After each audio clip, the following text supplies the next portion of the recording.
ঘুম হারাম করেছে, পরিবার ছাড়া করেছে, দেশ ছাড়া করেছে।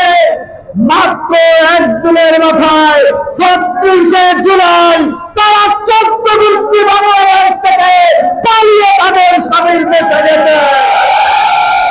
সম্মানিত ভাইরা, তখনকার পুলিশের আইজিপি বলেছিল, জামাত শিবির যদি ইন্দুরের গর্তে ঢুকে থাকে সেখান থেকে বের করে তাদেরকে হত্যা করা হবে। আজকে কি সেই আইজিপি আছে? গত ১৭ বছর আল্লামা দেলোয়ার হোসেন শরীফের মতো বিশ্ববরেণ্যের আলেমকে মিথ্যা মামলা দিয়ে বিনা চিকিৎসায় হত্যা করেছিল। আমাদের আমিরে জামাত শহীদ মাওলানা মতিউর রহমান নিজামী সহ পাঁচজন কেন্দ্রীয় নেতাকে মিথ্যা মামলা দিয়ে হত্যা করেছিল। যারা আয়নাঘর করেছিল, মানুষকে নির্বিচারে গুম করেছিল, হত্যা করেছিল, তাদের অহংকার কি আজকে আছে? তারা কি কেউ দেশে আছে? আমি যে ভাইরা আমাদেরকে নিয়ে কথা বলছেন তাদের উদ্দেশ্যে বলতে চাই, ফেরাউন নমরুদের মতো ক্ষমতা ধররা টিকে নেই। বাংলাদেশে যারা ৪১ সাল পর্যন্ত থাকতে চেয়েছিল তাদের সভাপতি পর্যন্ত পালিয়ে গেছে। বাংলাদেশে থাকতে কাজেই কেউ ক্ষমতার বড়াই দেখাবেন না। ক্ষমতার একছত্র মালিক আর সে জীবে বসে আছে। সম্মানিত ভাইরা, আমি যারা পাটগ্রাম হাতীবান্ধার জামাতকে নিয়ে কথা বলে তাদের উদ্দেশ্যে বলতে চাই, বাংলাদেশ জামাত ইসলামী জাতীয় নির্বাচনে অংশগ্রহণ করেছে, উপজেলা পরিষদ নির্বাচনে অংশগ্রহণ করেছে। আপনারা ভোটের তালিকা, ভোটের হিসাব ক্যালকুলেশন করুন। আপনারা আপনাদের রেজাল্ট পাবেন। আজকের এই পথসভা থেকে আপনাদেরকে বলতে চাই, আগামী পর্যায়ের হাতীবান্ধা, দাঁড়িপাল্লার হাতীবান্ধা, আগামী পর্যায়ের হাতীবান্ধা, যারা ইসলামের হাতীবান্ধা। সংগ্রামী ভাইরা, আপনারা জানেন বাংলাদেশের মানুষ টেকনাফ থেকে তেতুলিয়া পর্যন্ত স্বাধীনতার ৫৪ বছরে জামাত ইসলামীকে, ইসলামী ছাত্র শিবিরকে পর্যবেক্ষণ করেছে। গত ৫ই আগস্ট আমরা বলবো না আমরা মাস্টার মাইন্ড, যারা পালিয়ে গেছে তাদেরকে জিজ্ঞেস করুন কারা মাস্টার মাইন্ড ছিল ৩৬শে জুলাইয়ের আন্দোলনে। তাদেরকে জিজ্ঞেস করুন কেন ১লা আগস্ট ২০২৪-এ জামাত ইসলামীকে নিষিদ্ধ করা হয়েছিল। আমরা বলতে চাই না, আপনাদের দায়িত্বশীলরা বলেছিল এই আন্দোলনে আমাদের কোনো সম্পৃক্ততা নাই। আর আজকে মাস্টার মাইন্ড তৈরি হচ্ছে, যাদের রক্তে বাংলাদেশ, নতুন বাংলাদেশ নির্মাণ হয়েছে, তাদের রক্তের সাথে একটা অংশ বেইমানি করে চলছে। আমরা বলতে চাই, শহীদ আবু সাঈদের রক্তে বাংলাদেশ ইসলামী ছাত্র শিবির, জামাত ইসলামীর একটা লোক নেতা কর্মী বেঁচে থাকা অবস্থায় আমরা ২৪-এর সঙ্গে রক্ত বিতা যেতে দেব না, দেব না। বাংলাদেশকে বৈষম্য মুক্ত করব, সন্ত্রাস মুক্ত করব, আমরা চাঁদাবাজ মুক্ত করব, আমরা দখলবাজ মুক্ত করে ছাড়ব ইনশাআল্লাহ। আমি বাংলাদেশিকে উদাত্ত আহ্বান জানাতে চাই, দোকানদারদেরকে আহ্বান জানাতে চাই, লাঠি কেটে দোকানে রাখবেন। যারা আছে জামাত ইসলামীকে খবর দেবেন, চাঁদাবাজদের খবর হবে পাটগ্রামে।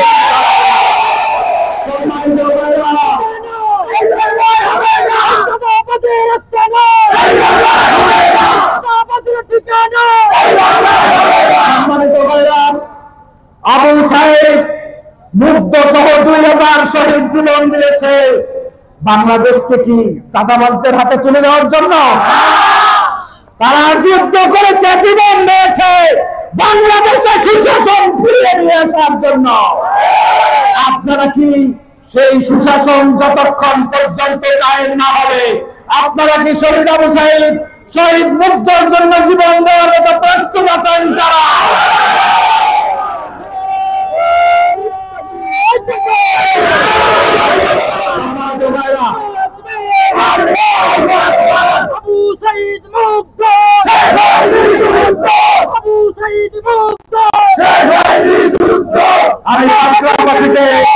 আমি পাটগ্রামবাসীর কাছে উদাত্ত আহ্বান জানাতে চাই, আপনাদের বিবেকের কাছে প্রশ্ন রাখতে চাই।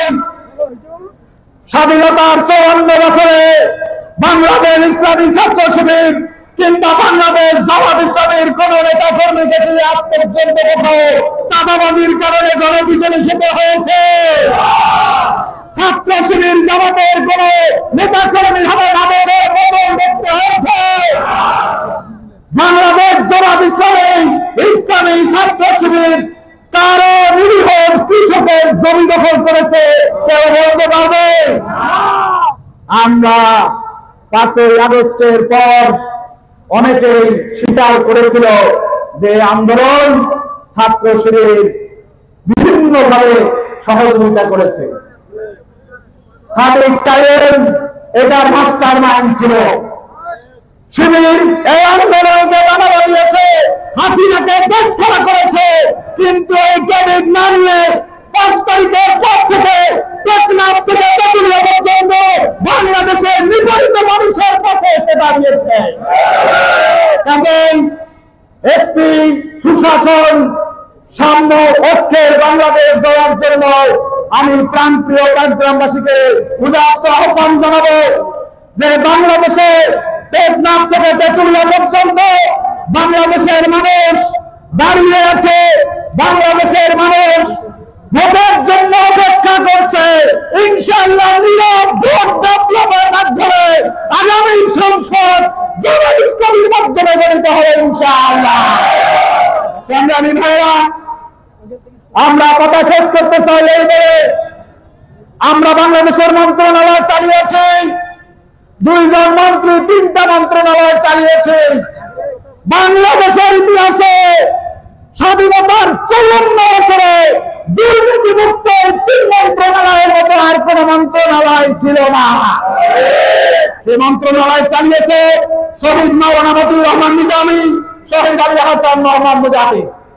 অথচ ফ্যাসিস্ট সরকারের প্রধানমন্ত্রী বলেছিল আমার অফিসের পিয়নও 400 কোটি টাকার মালিক, হেলিকপ্টার ছাড়া নাকি তিনি চলেন না। তার নাম ছিল পানি জাহাঙ্গীর। আজকে বাংলাদেশের গণভবনে ডাক্তার শফিকুর রহমানকে প্রধানমন্ত্রী হিসেবে বসাতে পারলে গণভবন থেকে ইউনিয়ন পরিষদের পরিষদ পর্যন্ত ইনশাআল্লাহ আমরা বাংলাদেশকে দুর্নীতিমুক্ত ঘোষণা করব। আপনারা জামাত ইসলামের সাথে থাকেন, পাটগ্রামকে আমরা সন্ত্রাস মুক্ত করব, চাঁদাবাজ মুক্ত করব, দখলবাজ মুক্ত করব, দুর্নীতি মুক্ত করব। আপনাদের সন্তানদের ঘুষ ছাড়া চাকরির ব্যবস্থা আমরা নিশ্চিত করব ইনশাআল্লাহ। আমাদের মা বোনেরা তাদের ভিডিও কার্ডের জন্য নাম্বার চেয়ারম্যানের কাছে টাকা দিয়ে যুক্ত হবে না। ভিজিএফ কার্ড, বিধবা ভাতা, যার যেটা প্রয়োজন হবে ইউনিয়ন পরিষদ থেকে তার হকদারে হক পৌঁছে দেওয়ার ব্যবস্থা নিশ্চিত করা হবে ইনশাআল্লাহ। আমি ব্যবসায়ীদের উদ্দেশ্যে বলতে চাই, আমাদের কাছে কথা আসে যারা কন্ট্রাক্টর কাজ করে তাদের কাছে চাঁদা না দেওয়ার কারণে কাজ বন্ধ করে রাখে। আপনারা কাজ চালিয়ে রাখবেন, চালিয়ে রেখে আমাদেরকে খবর দেবেন। আমরা দেখতে চাই না চাঁদার কারণে করে দোকানে তালা ঝুলছে, আমরা দেখতে চাই না চাঁদার কারণে করে কৃষক জনতার হাল চাষ বন্ধ না করতে পারে। আমি প্রশাসনকে অনুরোধ করব 25-এর বাংলাদেশে, এই নতুন স্বাধীন বাংলাদেশে আপনাদেরকে স্বাধীনতা এনে দিয়েছে শহীদ আবু সাঈদ সহ 2000 শহীদ। আপনারা নিরপেক্ষ ভাবে প্রশাসন চালাবেন, যেখানে এসে আপনার কাছে যে সেবা পাবে, মাওলানা রহিম এসে যে সেবা পাবে, শ্রী রমেশ চন্দ্র এসে একই সেবা পেতে হবে।